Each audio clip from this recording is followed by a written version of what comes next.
Hey everybody, how's it going? So we all use spray paint from time to time, and you gotta shake it up really good. And most people just shake it a couple of minutes and call it good. And then they run into troubles with runs and paint not too thin to cover, etc., etc. Shake it really good. It's one of the most important things you can do. There's two things you can do to help you spray painting. Three actually. The first is make sure your can is warm enough. Don't get it hot, don't heat it with flame. Maybe put it in some warm water if it's really cold. But room temperature or higher should be fine enough. Second thing, shake it up really friggin' good. Shake it. When you're done, when you think you're done shaking it, shake it for 2 more minutes. Next thing, my final tip on spray painting. When you're spraying, psh, psh, psh, not psh, psh, psh, psh, psh, psh, psh, psh. I see people painting like they have cerebral palsy all the time. You don't need to keep pushing the trigger and shaking it as you're painting. Shake it before, and if you're painting for a long time, stop. Shake it some more, and then continue painting. All right, now that that's off my chest, I'll show you how I am going to shake it. It's going to involve a reciprocal saw blade. Things you're going to need is a hose clamp big enough to fit over your paint can, whatever paint can you're shaking. This is big enough. It's just not open large enough. See, let me see.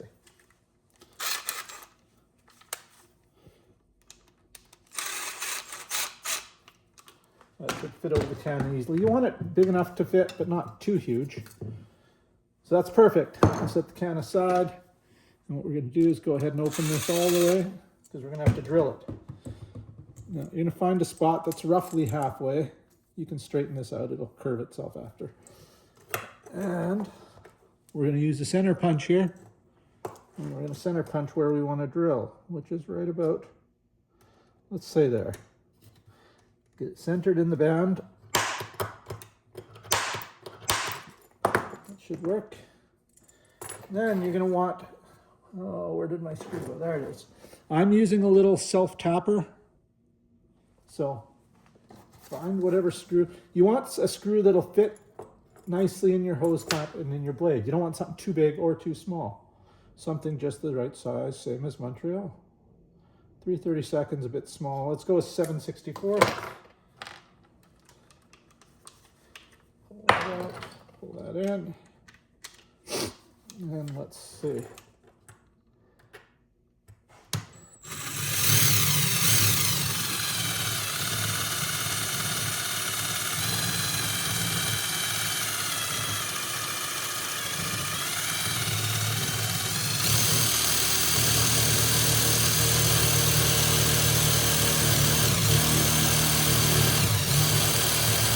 Don't push too hard.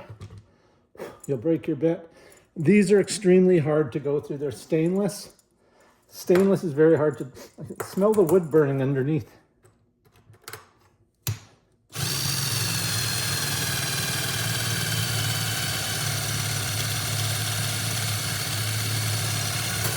Okay, we're through, finally. All right. Whew. That was my workout for the day. Careful, this is very hot now. Then we're going to want to take our blade, and you're going to want to determine its short end. Let's see. So if you work on cars, you've heard of top dead center, right? So top dead center would be there. That's the furthest out. You want it the furthest in. Close enough, right about there. So where we're going to want our hole is right about center to that blade, or a little closer to the end. So we're good. We got lots of room. This is just an old blade. You can use whatever blade you want, whatever will fit.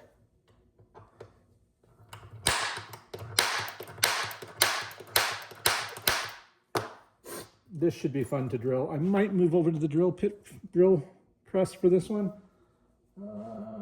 Sure. Nah, screw it. Let's just go here. Let's clamp this over in here. Put those on. There's our spot. Right there.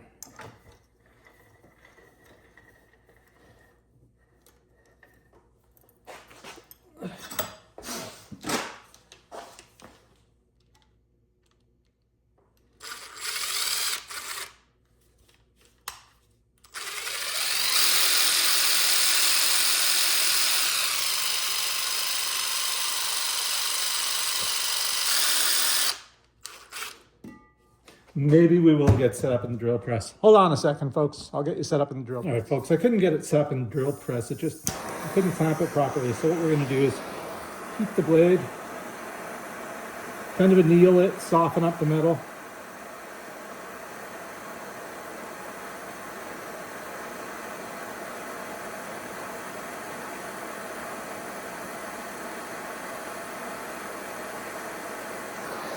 That should be sufficiently soft. Don't know if I should wait for it to cool or just go ahead and drill while it's hot. Let's try hot.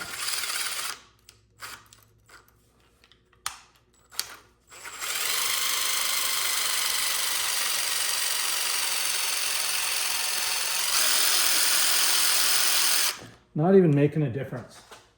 Well, let's heat the heck out of it.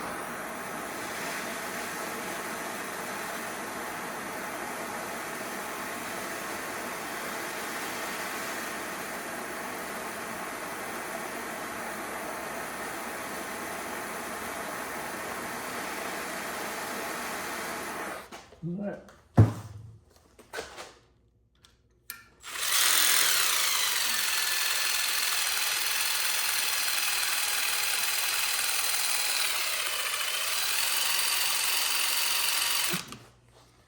All right, well, this is fun. Not.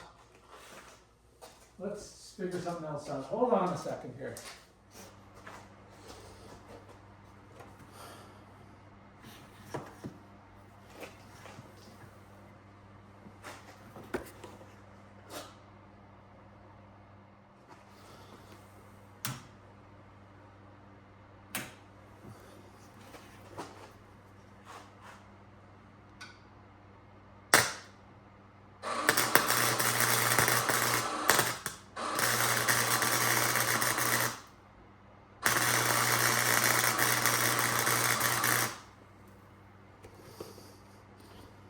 Well, let's hope I didn't weld it to the table, but don't think I did.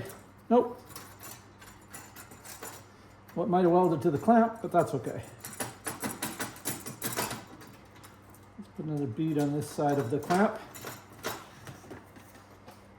I'm just using my flux core welder here.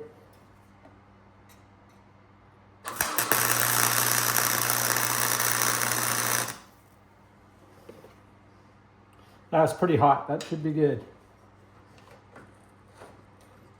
Well, let's shut this off.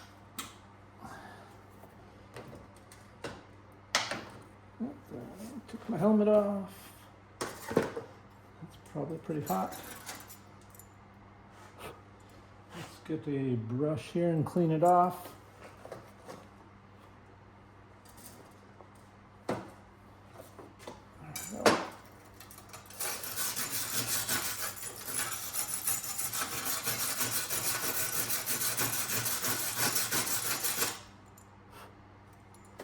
Not the prettiest welds, as you can see, but they should hold a clamp on. Well, it's not excessively hot. The table, I ate a lot of heat, I think. All right, let's move you guys back over here and finish putting it together and see how it works. Yeah, there was no way I was drilling through that. I tried the drill press, a whole bunch of different drills, tried small bits, step bits, cobalt bits, everything. Nothing was cutting through this blade. So let's hope the welding fixes. So let's take this. Take that out. Put our drill bits back first so I don't forget about them. No, not very exciting to you, but I like to put things away as I use them.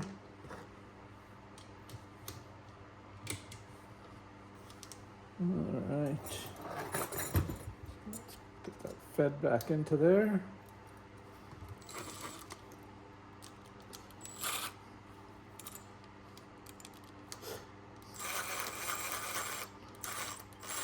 There we go. All right, so let's see if that, so far so good, no? Ouch, that friggin' thing is hot. The tip of that is hot. I suggest that you guys grind off the teeth, dull the point. I'll do that later. I'm just trying to keep the video brief, but you know, this whole impossible to drill through blade is a bit of a hindrance.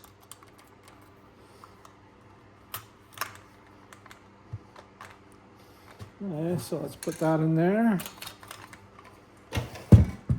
You don't need to drop it all the way tight to the bottom. Well, never mind need to. You don't want to.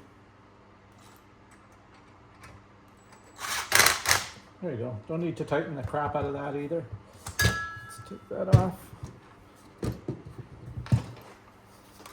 There's the back side.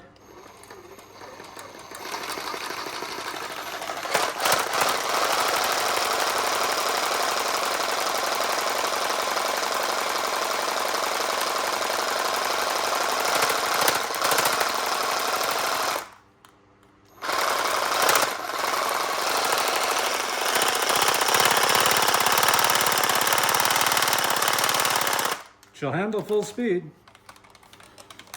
Yeah.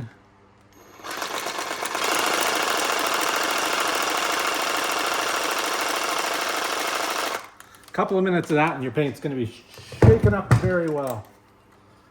I'll just unscrew that. Ideally, you'd want some quick release clamp on here of some sort. Or, you know, you can get the ones with the butterfly nuts on the end, so you can just turn them by hand. But I mean, this is good enough for me and good enough for the girls I date. So yeah, if you wanted to clean it up better, get rid of the sharp bits so you don't hurt yourself. I'm not too terribly worried about it. I'll hurt myself no matter what I do, so it doesn't matter. I may possibly put a couple of beads on this side of the blade just to make sure it holds tight, but probably not. It looks pretty good. This is pretty solid. We'll see. If it lasts like this, I'll keep it like this. If it breaks, I'll re-weld it. I don't think it will break though.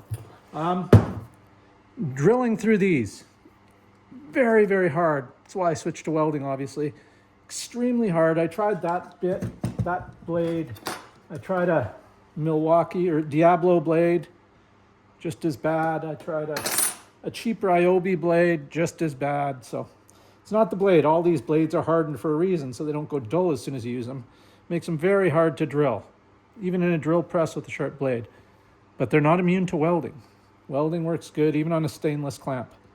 This is pretty good. So there you go, everybody. If you got any questions, leave them down below. I'll answer them to the best of my abilities. Thanks for watching. A hint too, like I said, I did try heating them to anneal this steel before I drilled it. I think it worked a little. I'm just impatient. Probably could have done it with that. My plan was to drill it and then put this screw self-tapper right through. Welding is probably better anyway. So there we go. Again, thanks for watching, everybody. Take care. Don't forget to like, subscribe, comment, and share. See you later.